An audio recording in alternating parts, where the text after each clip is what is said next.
ये केला मम्मी कहाँ से लाए होंगे? आज तो खाया मेरे नाम वाला केला और मेरे पापा के सर पे है 99% चांदी। पापा के चांदी के बालों के साथ खेल लिया और मेरा गोरिल्ला हो गया गुस्सा। ગુડ મોર્નિંગ અને જય માતાજી, જય શ્રી કૃષ્ણ મિત્રો। આજે છે તારીખ 27 માર્ચ અને આજનો દિવસ છે આપણો સોના કરતા મૂંગો। તો વાગી ગયા હતા સવારે 7:20 અને આપણે નેલ કટર લઈને બેસી ગયા હતા નખ કાપ। પછી તો ભગવાનને નમીને કેલેન્ડર પર ચેકો મારીને બેસી ગયા આપણે નાસ્તો કરવા અને ઘરે જય શ્રી કૃષ્ણ કહીને આપણી BMW લઈને નીકળી ગયા આપણે ઓફિસે જવા। આ સવારનો આછો તડકો અને એકદમ ચોખ્ખું આકાશ જોઈને મજા પડી જાય યાર। માતાજી સુખી રાખે બધાને। અને પહોંચી ગયા ગરનાળે અને ક્રોસ કરવું ખૂબ જ ભો ભારે। આ શબ્દ ગૂગલ નો નથી તો ગૂગલ માં મળશે નહીં। આપણી BMW સાથે આનંદ કરતા પહોંચી ગયા મંદિરે। માં ખોડલના દર્શન કરીને મહાદેવને જળ અભિષેક કરીને નીકળી ગયા આપણે સીધા ઓફિસ તરફ।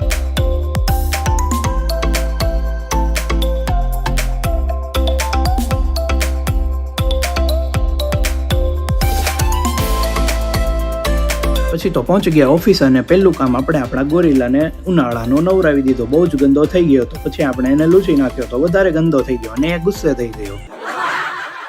પછી તો કરી લીધા ઓફિસે નખરા અને વાગી ગયા સાંજના 6 અને નીકળી ગયા આપણે ક્લાસીસે જવા અને ઘરે જવા।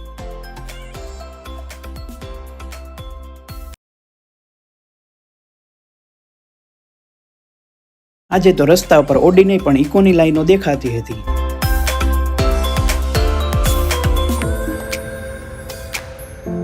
ઘરે આવીને તે જોયું તો ટેબલ પર પડી હતી બહુ બધી ચોકલેટ। પછી તો પપ્પા લાવ્યા હતા શાકભાજી, તો એકદમ પ્યોર સિંગતેલની સાથે ખાઈ લીધા આપણે ખમણ ઢોકળા અને પીધી છેલ્લે ચા। પછી તો પપ્પા બેસી ગયા લેસન કરવા એટલે કે એમનું કામનું ડ્રોઈંગ વર્ક અને આપણે નીકળી ગયા હતા ક્લાસીસે જવા। ક્લાસીસે પહોંચીને આપણે કરી દીધી સાડી બનાવવાની ડિઝાઇનનું ચાલુ। ઘરે આવીને પછી તો આપણે રમી લીધું થોડી વાર પપ્પાના માથાના વાળ સાથે, કેમ કે એના વાળ એકદમ લાગે છે ચાંદી। પછી તો થોડી વાર ઘુમાડ્યું આપણે કોમ્પ્યુટર અને પછી જોયું એક પિક્ચર। પછી તો લખવા બેસી ગયા આપણે આપણા મિની વ્લોગ માટે સ્ક્રિપ્ટ।